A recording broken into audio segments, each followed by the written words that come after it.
दानचंद नाम तो था उसका, भगवान ने खूब धन दिया उसको, दानचंद्र को, लेकिन लोभ ही इतना था कि बस कहीं खर्च ना हो जाए, तो लोगों ने व्यंग में उसका नाम दानचंद्र रख दिया, हंसी उड़ाने में, ये दानचंद्र है, व्यंग में उसका नाम दानचंद्र पड़ गया।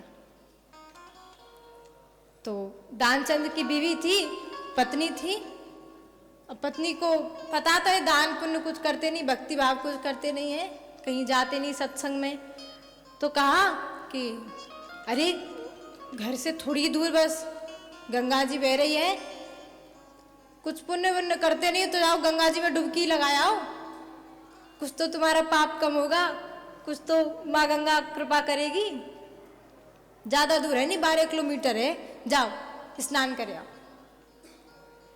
तानचंद बोला स्नान का क्या करना, बोले नहीं नहीं जा करके स्नान करके आओ गंगा मैया में डुबकी लगा के आओ। दानचंद बोला ठीक है चलो चले जाते हैं, वहाँ कौन सा कोई हमको खर्चा करना है।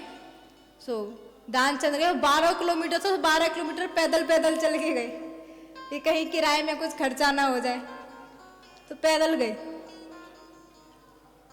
और वहाँ घाट पर पहुँचे तो देख रहे हैं ऊपर से खड़े होकर के, मन में सोच रहे हैं कि घाट पर नहीं जाएंगे हम, गंगा के घाट पे मेरे पंडा होते हैं, और किसी पंडा ने पकड़ लिया तो कहेगा दान करो, पैसा चढ़ाओ, हमें दो, तो घाट पे नहीं जाएंगे। तो विचार किया, सो दानचंद्र और घाट को छोड़ के वहाँ चले गए मुर्दा घाट पे। बोले मुर्दा घाट पे कोई नहीं आता जाता, वो खाली रहता है, जब कभी कोई घर में अपनी सीट खाली करता तो मुर्दा घाट भरता, वरना तो खाली रहता है। तो लो वहाँ बड़ी सुख शांति से डुबकी लगानी, 2 डुबकी लगाएंगे, कोई मिलेगा नहीं, पंडा वंडा का कोई झंझट नहीं, तो वहीं चलते हैं। तो मुर्दा घाट पे पहुँच गए, इधर उधर देखा, हाँ चलो कोई पंडा वंडा नहीं है, तुरंत अपनी वस्त्रों को उतारा और रख करके और फटाक से गंगा जी में कूद गए। अब कूद तो गए, भगवान भी बड़े देख रहे हैं, भाई बड़ा लालची आदमी है, चल पंडा के कब्जे में ना आए तो हम अब तुझे देखेंगे। तो जब दानचंद्र और गंगा जी में डुबकी लगाने के लिए गए तो वहां से भगवान भी एक पंडा का रूप बना करके और मुर्दा घाट पे पहुंच गए। अब दानचंद्र देख करके गए थे कोई है नहीं, डुबकी लगा के जैसे ही निकले सो पंडित जी खड़े दिख गए, यजमान की जय हो, यजमान की जय हो, यजमान की जय हो। दानचंद्र ने बाहर निकल के आए, बोले कौन यजमान? बोले तुम हो ना यजमान। बोले हम काहे को तुम्हारे यजमान? बोले अरे घाट पर आए हो तो यजमान हो, हम तो पंडा हैं, संतोषी ब्राह्मण हैं और भगवान की बड़ी कृपा है हम पे। दानचंद मन में सोचे हम तो पंडा से बचकर ही मुर्दा घाट पर आए थे, पंडा की बड़ी भैया पहुंच मुर्दा घाट भी नहीं छोड़ा। पंडा जी कह रहे कि भगवान की बड़ी कृपा है और आप जैसे 2-4 यजमान आ जाते हैं और बढ़िया 1-2 साल का बढ़िया भोजन पानी का इंतजाम करवा जाते हैं। दानचंद बोले 2-4 साल? हम तो एक दिन का भी नहीं करवाए, अरे एक क्षण का भी नहीं करवाए, एक समय का भी नहीं। पंडा जी बोले देखो ऐसा नहीं है, अब कोई जबरदस्ती नहीं है, दान तो आप जो आपकी इच्छा उसको कर दो, हम कब कह रहे हैं कि साल भर का दो, जितनी इच्छा सो दे दो। दानचंद बोले कि अरे हमने कभी आज तक दान नहीं किया, हम नहीं दे सकते। बोले आज तक नहीं दिया है तो अब दे दो। अब बड़े झंझट में दानचंद क्या करे, तो दानचंद बुद्धि चलाई, बोले देखो हमारे जेब में कुछ है नहीं है, खाली जेब है, तुम ऐसा कर लो उधारी पे ले लो, घर आके ले जाइयो। भगवान जो पंडा का रूप बनाए तो मन में विचार करें बड़ा लालची है। अच्छा उधार दोगे तो ठीक है चलो उधार लिख लेते, क्या दोगे? बोले 1 ढेला, बस 1 रुपया देंगे, घर आके ले जाइयो। बोले दान भी करा तो 1 रुपया, वो भी घर आके लेके जाए। भगवान ने सोचा चलो कोई बात नहीं, दे तो रहा यही बहुत है, उधार ही लिखवा दी, 1 ढेला उधार।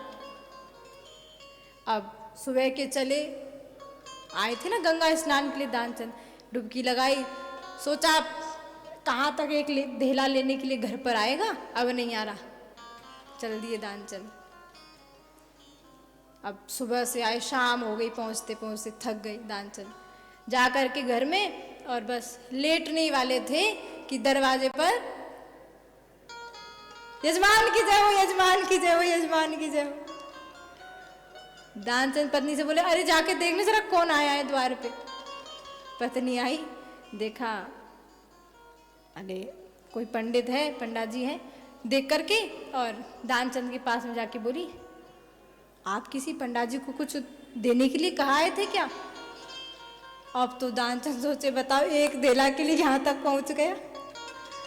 दानचंद बोला, कह दो है नहीं है, बीमार है, बहुत सो रहे हैं, अभी परेशान है, अभी नहीं दे पाएंगे। पत्नी आई बाहर, बोली अभी वो थोड़ा आराम कर रहे हैं और बीमार बहुत हैं, अभी बाद में आइयो लेवे काजे। भगवान का रूप बनाए पंडा बोले कि अच्छा हमारी यजमान बीमार है, अब तो हम बीमार यजमान को छोड़ करके कहीं नहीं जाएंगे, अब तो हम यहीं रहेंगे, लाओ थोड़ी सामग्री व्यवस्था करवा दो, यहीं बनाएंगे यहीं खाएंगे, जब तक हमारे यजमान ठीक नहीं हो जाएगा हम नहीं जाएंगे। पत्नी आई, बोली वो नहीं जा रहा, मना कर रहा है जाने के लिए, कह रहा है यजमान ठीक हो जाए तभी जाएंगे।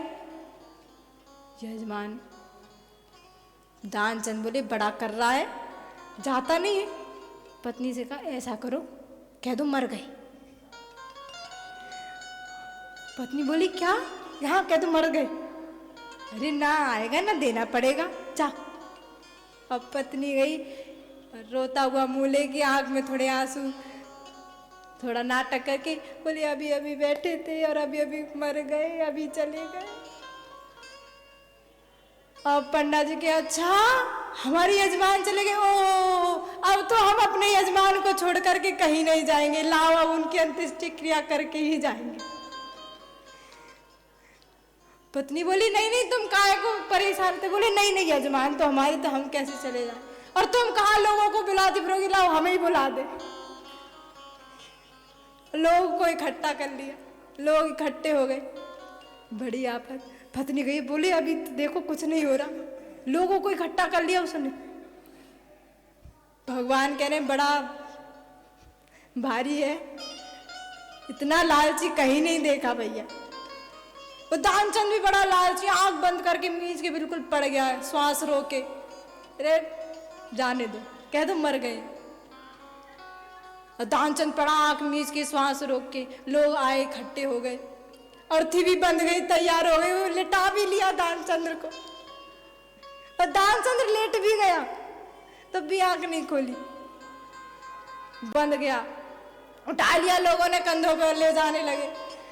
अब बीवी तो पहले झूठ मार कर रो रही थी, अब वो सच्चे को रोने लगी, बोले अरे लेके मत जाओ, मरे नहीं है, ये मरे नहीं है। लोग कहें अरे चल जाने वाला तो चला गया, ये तो तुम्हारा मोह है। बड़ी आफत। अब बीवी रोए सो रोए, अरे भैया लेके मत जाओ, हमारे पति मरे नहीं है। और औरतें चुप करा रही, बहन चुप हो जा, कोई बात नहीं, सबके संग ऐसे हो। दानचंद भी बड़ा कर रहा, चला गया शमशान तक, अर्थी सजाई, वहां पे लेट भी गयो जाके, दान ही नहीं दूंगा चाहे कछुआ जाए। भगवान भी बड़े मन में सोच रहे हैं, एक धेले के लिए देखो मरने के लिए तैयार हो गया, दान नहीं कर सकता, एक धेला नहीं दे सकता, ये कितना बताओ कंजूस है, हमने दिया और हमको ही नहीं दे रहा। अब लोगों ने अर्थी पे रखा, सो अर्थी पे रखा, सो अब जलाने की तैयारी हुई। अब क्या हो, अब जब लोग खड़े हुए और जलाने के लिए तैयार हुए, तो भगवान मन में सोच रहे हैं कि दान के चक्कर में कहीं जल ना जाए, मर ना जाए। तो पंडा के रूप में भगवान थे, लोगों से कहने लगे अरे रुको, हमारी यजमान है, इनके जरा कान में मर गए तो थोड़ा मंत्र तो फूक दे, मुक्ति हो जाए इनकी। भगवान गए, तो भगवान अब दानचंद के कान में और मुंह रख के कह रहे हैं कि आया हूं वैकुंठ से तुम हित नाता जोड़, आया हूं वैकुंठ से तुम हित नाता जोड़ और मांग लियो वरदान कछु। भगवान कह रहे हैं दानचंद से कि देख मैं तेरे लिए वैकुंठ से आया हूं। मैंने तो सोचा था चलो किसी के आगे नहीं झुकता, मेरे आगे तो झुकेगा, लेकिन तू तो भाई मुझसे भी ऊपर है। हार गया मैं तो तेरे आगे आज। चल मैं ही तुझसे कह रहा हूं, तू मुझसे ही कुछ मांग ले, मैं वैकुंठ से तेरे साथ नाता जोड़ने के लिए आया हूं। जो भगवान ने कान में कहा दानचंद्र की कि आया हूं वैकुंठ से, तो दानचंद्र सोच रहा कि भगवान आए हैं साक्षात। एक आंख खोल के देख रहा और जैसी आंख खोली से वही पंडा, अब आंख बंद कर ली। बोली ये तो यहाँ पे पहुंच गए, पीछा ही ना छोड़े। भगवान कह रहे हैं कि मांग लो कुछ वरदान, हमसे ही कुछ मांग लो। दानचंद क्या कह रहे हैं, भगवान ने जब कहा कि आया हूं वैकुंठ से तुम हित नाता जोड़ और मांग ले वरदान कछु। दानचंद कह रहा है देला दीजिए छोड़, बस वो जो देले का दो वचन लिया तो वो छोड़ दो, और कुछ नहीं लेना हमको। हमारी कोई इच्छा नहीं है तुमसे कुछ मांगने की, बस वही वचन छोड़ दो जो वहां देले के लिए हम कर आए थे। भगवान बोले वाह, ऐसे ऐसे बताओ, इतना दिया लेकिन एक देला नहीं दे सकते।